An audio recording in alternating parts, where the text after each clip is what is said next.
செம்பு வேண்டாமா, பெரிய செம்பு தான் வேணுங்களா? அந்த செம்பு தான் ஒத்த கால நினைக்கிறா பாருங்க. மாப்பிள்ள சொம்பு கொடுத்தாதான் தாலி கட்டு வரான்.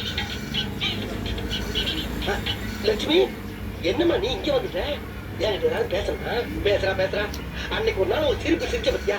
அந்த சிரிப்பு எப்படி தெரியுமா இருந்துச்சு? வெள்ளி செம்ப கீழே ஊற்றி விடும் போது இருந்துச்சு பத்தியா? அது மாதிரியே இருந்துச்சு. உன் கழுத்து இருக்க கழுத்து அது எப்படி தெரியுமா இருக்கு? செம்போட விளிம்பு மாதிரி அழைக்க. உன் முகம் எப்படி தெரியுமா? உன் முகம் செம்ப குப்பரை கழுத்து வச்சோம்னா கும்முன்னு இருக்கு பத்தியா? அது மாதிரி ஜம்முன்னு இருக்கு. அப்போ உன் நினைப்பு பூரா சொம்பு மேலதான் இருக்கு. ஏன் இப்படி மூச்சு வாங்குற?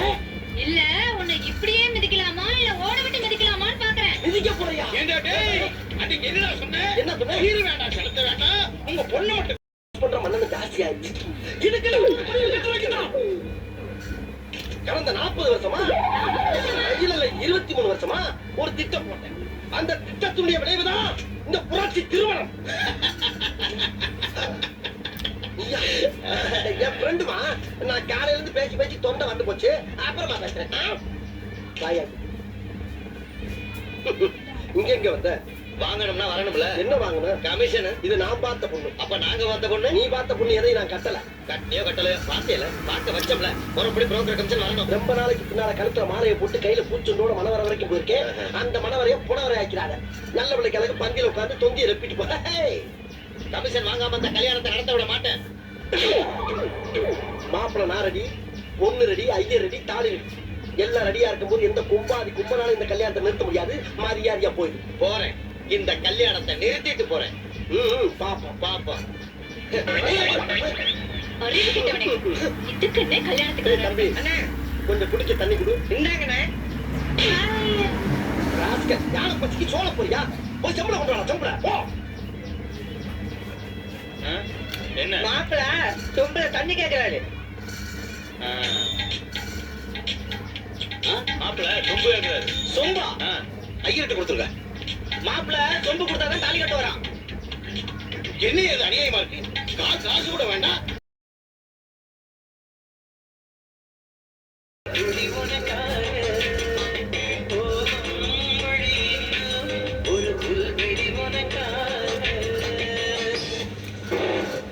என்னப்பா இதுல?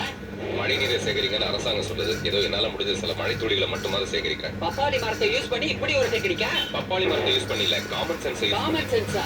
நீங்க ஏன் சார் இப்படி ஷாக் ஆகுறீங்க? அதுக்கு ஒரு சின்ன உதாரணம் சொல்றேன் பாருங்க. இப்ப நான் உங்ககிட்ட ஒரு தீப்பெட்டியை கொடுக்குறேன். அதுல ஒரே ஒரு தீக்குச்சி மட்டும்தான் இருக்கும். ஒரு மெழுகுவர்த்தி, ஒரு அரிக்கன், ஒரு குத்து விளக்கு. முதல்ல எதை பத்த வைப்பீங்க? மெழுகுவர்த்தியை பத்த வைப்பேன். நீங்க? அரிக்கன் லேம்ப். நீங்கம்மா? குத்து விளக்கு தான் பத்த வைப்பேன். முதல்ல தீக்குச்சியை பத்த வைக்கணும். அதுக்கு பேரு தான் காமன் சென்ஸ். ஒருத்தரை மேலோட்டமா பார்த்து அவனை பைத்தியக்காரன் முடிவு பண்ண கூடாது. பாருங்க, ரொம்ப அதிகமா பேசிட்டேன். நான் மெடிடேஷனா? அது வேறயா? என்னப்பா பின்னல் மேல பின்னல போட்டு இப்படி கொள்ற? கூல்டோ ஐ லாஸ்ட். எனக்கு என்னமோ அவர்கிட்ட பக்குவமா பேசி எல்லாத்தையும் புரிய வைக்க முடியுங்கிற நம்பிக்கை இருக்கு. அவ எனக்கு மட்டும் எதிரி இல்ல, நம்ம காதலுக்குடா. நீ அவகிட்ட ஜாக்கிரதையா இரு.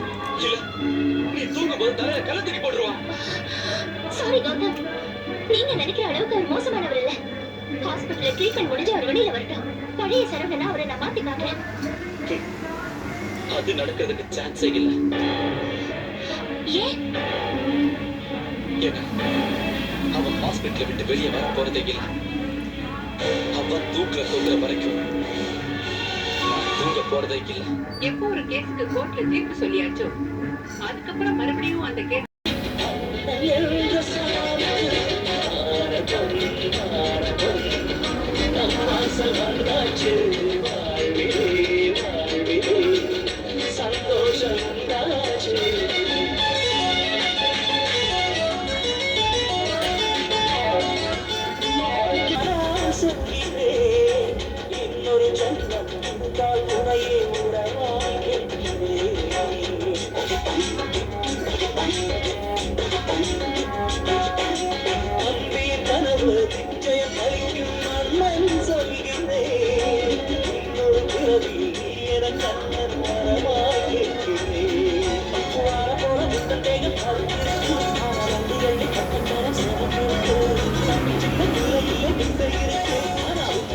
What